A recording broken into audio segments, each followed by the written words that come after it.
Thank Give you. me a little light. Here, hold on. I'm doing the show now. I'm live. What's going on, everybody? Welcome in here. Feed is a little bit dark, but what a huge game. Giants beat the Eagles at MetLife, at Giants Stadium. What a performance today by the Giants defense. I really liked how the Giants defense played. They showed a lot of heart, a lot of resiliency at the end of the first half, not letting the Eagles get that touchdown. And I really liked how this team really fought for their coaches, and they were buttoned up, and just really good defense, opportunistic, attacking the ball in the air from the secondary. And man, I am just pumped to see the Giants come out and beat a rival today. I mean, the offense leaves a lot to be desired. They drove the ball well. They didn't finish with touchdown or field goals. They struggled in the red area a lot today. That was so frustrating.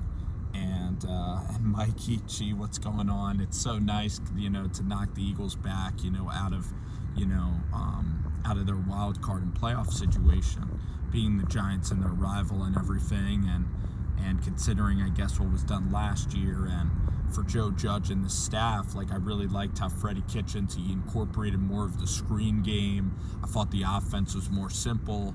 The Giants, I will say this about the Giants, a lot of positives today. There's some positives, there's a lot of negatives. The positives about today, there were no pre-snap penalties other than the 3rd and 2 at the end of the game. So the Giants, they got one holding and one pre-snap penalty. So the Giants really executed. Defensively, I don't think there were any defensive penalties in the entire game. So defensively, I really liked how the Giants played.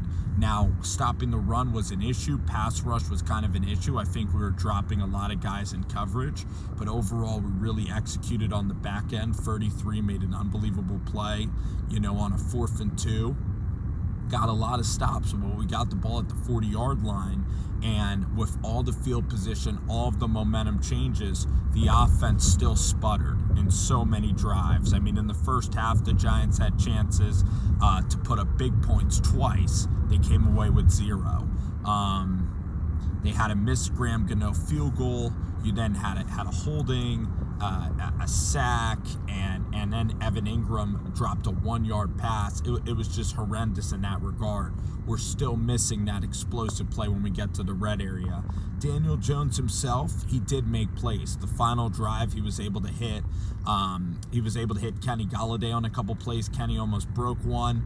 And then Daniel Jones had a really nice touchdown drive where he was able to hit Slayton. He was accurate. He protected the ball. He did throw completions today, including some to John Ross. So I really liked kind of what I saw. The offense, again, it ran on time more. We only had to use one timeout. The running game at times was appropriate. The running game at times was okay, but still leaves so much to be desired.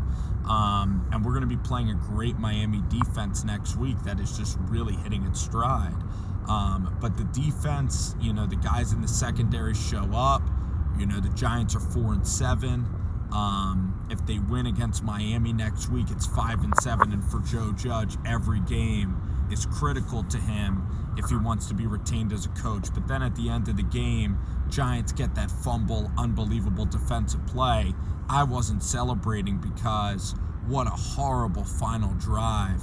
The New York Giants offense only needed one first down to end the game. They don't throw the ball one time. They do a couple of draw plays, and then they do a predictable throw on 3rd down. And that was a terrible drive because the Eagles had all their timeouts, and then you had to sweat through. Really, Jalen Reagor had the chance for the Eagles to win, so it took the defense pretty much knocking the Eagles out what seemed like 1,000 times because the offense can't do the job. So Daniel Jones, we kind of know what he is. If you give him a clean pocket, it can be mediocre. And today you saw the best version of a mediocre Daniel Jones that you're going to get. He was able to extend and he was able to make a couple throws. The offense certainly rolled better with Freddie Kitchens, including a really good 4th quarter drive. but at the same time, there was no killer instinct, terrible line play at the wrong times. The running game is very, very inconsistent and terrible. And if there's a little bit of pressure on Jones, then the play is dead. So the Giants offense, I would honestly give a C-, maybe D+.